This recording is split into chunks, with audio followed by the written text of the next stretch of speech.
ওয়াহাবিদের হাতের জবাকৃত পশুর মাংস আপনার সুন্নি মুসলমানের জন্য খাওয়া যাবে না, খাওয়া হারাম।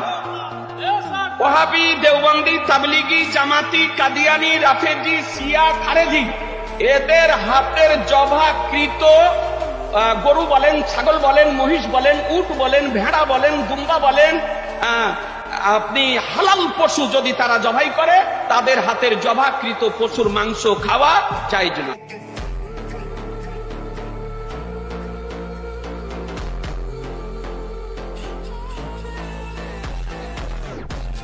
ওয়াহাবিদের আজানের উত্তর দেওয়া যাবে কেন? জি না, ওয়াহাবি আজান নয়, সুতরাং ওয়াহাবির আজানের উত্তর দেওয়া যাবে না।